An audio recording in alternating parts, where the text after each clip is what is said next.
What's up mga boss? Ito nga, mag-rides tayo ngayong Sunday morning. Pupunta tayo sa may San Marcelino, Zambales. At yun nga, galing na kami ng San Marcelino, Zambales at napadaan kami dito sa bahay ni dating President Ramon Magsaysay dito sa may Castillejos, Zambales.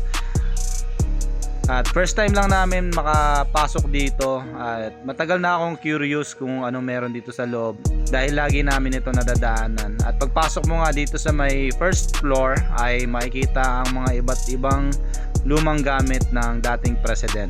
Si President Ramon Magsaysay nga pala ay ang 7th President ng Pilipinas. At yan, may mga lumang mga article, mga lumang damit na ginamit din ni Pangulong Magsaysay. Bago pa siya naging presidente, nakilala siyang lumaban sa komunismo at sa hukbalhap. Nagkaroon din siya ng ilang posisyon sa gobyerno na lalong naglapit sa kanya sa puso ng masang Pilipino dahil sa kanyang mga programa na ginawa nung panahon ng kanyang panunungkulan, katulad ng mga programa ng pamimigay ng lupa. At dahil sa husay sa pakikitungo sa mga tao at pagiging mapagkumbaba, nanalo siyang presidente laban kay dating Pangulong Elpidio Quirino noong 1953. Sa panahon ng kanyang panunungkulan ay nakilala rin siya sa mga tawag na kampyon ng masa at tagapagligtas ng demokrasya. Dahil ito sa pagiging simpleng tao at patuloy nga niyang winakasan ang korupsyon sa gobyerno sa pagpapatalsik sa mga korap na opisyal nito. Ngunit noong 1957, galing siya ng Cebu kasama ang ilang opisyal ng gobyerno.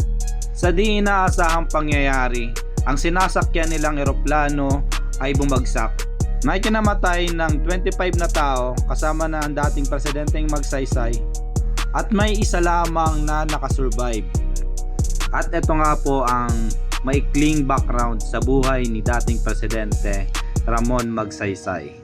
Sa mga gusto pong mamasyal dito sa kanyang bahay sa Castillejos, Zambales, open po sila, wala pong bayad ang pagpasok dito.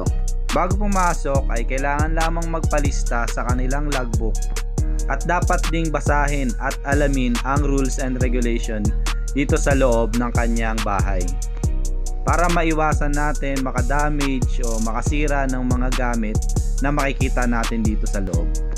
Yun lamang for today's video. Maraming salamat sa panunood. At abangan nyo rin ang mga iba pa nating video sa mga susunod nating rides.